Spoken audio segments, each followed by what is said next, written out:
Just one Shabbos and we'll all be free. Just one Shabbos, come and join with me. Let's sing and dance. Welcome to Erev Shabbos Kodesh, Parshas Vayishlach, and the Parsha ponderable for this week. We know in this week's Parsha, Yaakov and Esav finally meet together. They've been separated from each other for 20 years, and this encounter generates a lot of discussion in the Torah and among the Mefarshim. Upon seeing someone who you haven't seen for a long time, the Shulchan Aruch tells us what should be done.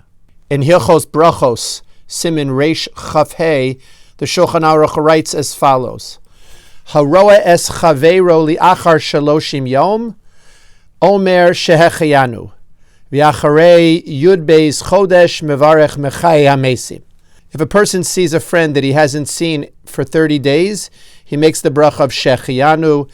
And if he sees a person that he hasn't seen in over a year, he makes the bracha of mechai hamesim.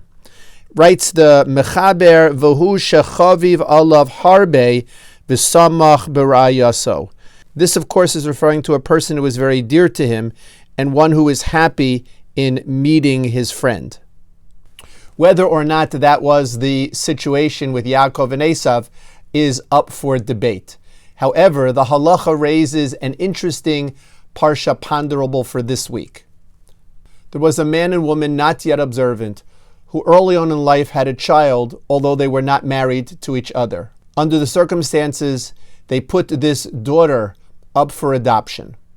Many years later, the father and mother, who subsequently married and actually became observant later in life, wanted to see this daughter they had given birth to, who coincidentally also became more observant later in life.